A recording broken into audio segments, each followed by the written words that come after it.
వీడియోలో మనం ఆదం అలైహిస్సలాం గురించి తెలుసుకుందాం.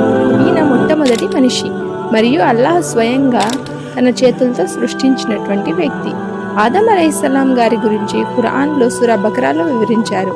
అల్లాహ్ ఎప్పుడైతే మనిషిని సృష్టించాలి అని అనుకున్నారో అప్పుడు దైవదూతలతో ఇలా అన్నారు, నేను మనిషిని సృష్టించాలి అనుకుంటున్నాను. అప్పుడు దైవదూతలు తమ మనస్సులో తమ ప్రార్థనలో ఏదో లోపం ఉందని, అందుకే అల్లాహ్ మనిషిని సృష్టిస్తున్నాడు అని అనుకున్నారు.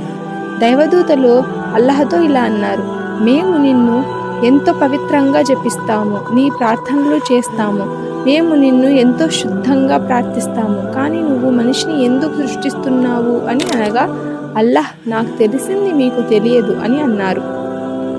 దైవదూతలు ఇలా అనుకున్నారు, అల్లాహ్ దేని సృష్టించినా మన జ్ఞానంను మించదు అని. అల్లాహ్ ఆదం అలైహిస్సలాంను సృష్టించి ఆయనకు ఎంతో జ్ఞానాన్ని ప్రసాదించారు మరియు ఆయనకు కొన్ని పేర్లు నేర్పించారు. ఆదం అలైహిస్సలాం మరియు దైవదూతల ముందు ఆ వస్తువులను పెట్టి ఇలా అన్నారు, ఓ దూతలారా, ఈ వస్తువుల పేర్లు చెప్పండి అని అనగా దైవదూతలు, ఓ అల్లాహ్, నువ్వు మాకు ఎంత జ్ఞానాన్ని ప్రసాదించావో మాకు అంతే తెలుసు, అంతకు మించి మాకు తెలియదు అని అన్నారు. వెంటనే అల్లాహ్ ఆదంను నువ్వు చెప్పు అని అనగా ఆదం అలైహిస్సలాం గారు వాటి పేర్లు చెప్పారు. వెంటనే అల్లాహ్ దైవదూతలతో ఇలా అన్నారు, దైవదూతలారా, నేను చెప్పానుగా, నాకు తెలిసింది మీకు తెలియదు అని. అందరూ ఆదంకు సాష్టాంగం అనగా సజ్దా చేయండి అని అన్నారు. అందరూ సజ్దా చేయగా ఒకరు మాత్రం చేయలేదు, అదే శైతాన్. అప్పుడు అల్లాహ్, ఏ ఇబ్లీష్, అందరూ సజ్దా చేయగా నువ్వు మాత్రం ఎందుకు చేయలేదు అని అన్నారు. అప్పుడు శైతాన్ ఇలా అన్నాడు, నువ్వు ఆదంను మట్టితో సృష్టించావు, కానీ నన్ను అగ్నితో సృష్టించావు, నేను అతని కన్నా గొప్పవాడిని అని గర్వంగా అన్నాడు. అల్లాహ్ కోపంతో, నువ్వు ఇక్కడి నుంచి వెళ్ళిపో, నువ్వు ఖయామత్ వరకు నీపై శాపనార్థాలు పడుతూ ఉంటాయి అని అన్నారు. వెంటనే శైతాన్ అల్లాహ్తో, నాకు కొంత సమయం ఇవ్వు, నువ్వు ఎవరి కోసం నన్ను పొమ్మంటున్నావో ఆ ఆదం జాతిని నీ దారి నుంచి మళ్లిస్తాను, వారిని వెనక నుండి, ముందు నుండి, కుడి నుండి, ఎడమ నుండి నీ దారి నుంచి మళ్లిస్తాను అని అన్నాడు.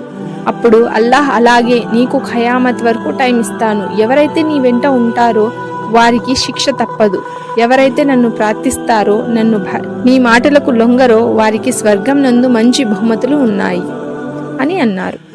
ఆదం అలైహిస్సలాం స్వర్గంలో ఉన్నప్పటికీ ఆయనకు ఏదో తెలియని లోటు ఉండేది. అప్పుడు అల్లాహ్ హవ్వా అలైహిస్సలాంను సృష్టించారు. అల్లాహ్ ఆదం మరియు హవ్వాతో ఇలా అన్నారు, ఓ ఆదం, నువ్వు నీ భార్య ఈ స్వర్గంలో ఎక్కడికైనా వెళ్ళండి, ఏదైనా తినండి, కానీ ఆ చెట్టు దగ్గరకు మాత్రం వెళ్ళకండి అని అన్నారు. కానీ శైతాన్ ఆదం మరియు హవ్వా అలైహిస్సలాం మనసులో లేనిపోని ఆలోచనలు వేశాడు. ఆ చెట్టు యొక్క పండు తింటే దైవదూతలవుతారని, ఎప్పటికీ మరణం ఉండదని నమ్మించాడు. అప్పుడు ఆ పండ్లను హవ్వా అలైహిస్సలాం గారు తిన్నారు. వెంటనే వారి వస్త్రాలు తొలగిపోయాయి. వారు ఆ చెట్టు ఆకులతో వారి మర్మాంగాలను దాచుకుంటున్నారు. అప్పుడు అల్లాహ్ కోపం, నేను మిమ్మల్ని ఆ చెట్టు దగ్గరకు వెళ్ళకండి అని అన్నా కూడా మీరు వెళ్ళారు అని అనగా వారిద్దరూ ఏడుస్తూ, ఓ అల్లాహ్, మమ్మల్ని క్షమించండి అంటూ వేడుకున్నారు. అల్లాహ్, మీ స్వర్గం నుంచి వెళ్ళిపోండి అని భూమిపైకి పంపాడు. ఆదం అలైహిస్సలాం గారు 40 ఏళ్ల పాటు అల్లాహ్ను క్షమించమని దువా చేశారు. అప్పుడు అల్లాహ్ ఆయన్ను క్షమించి, ఓ ఆదం, నువ్వు నీ వంశం వారు కొంతకాలం ఈ భూమి మీద నివసించండి, నా ప్రవక్తలు నేను పంపినటువంటి ప్రవక్తల మాటలు వినండి, వారి వెంట ఉండండి, ఎవరైతే నన్ను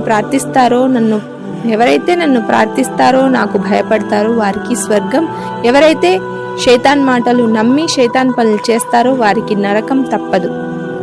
అప్పటి నుండి హవ్వా మరియు ఆదం అలైహిస్సలాం గారు జీవనం సాగించారు. ఆదం అలైహిస్సలాం గారు సుమారు 900 సంవత్సరాలు బ్రతికారు.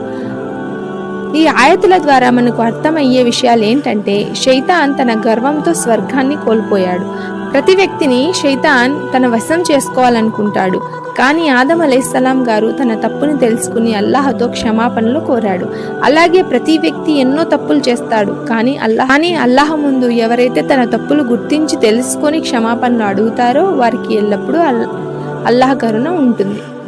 కాబట్టి ఈ ప్రపంచం తాత్కాలికమైనది. మన నిజ జీవితాన్ని మనం స్వర్గంగా మార్చుకుందాం. అల్లాహ్ను ప్రార్థిద్దాం. మీకు ఈ వీడియో నచ్చినట్లయితే please like, share and subscribe.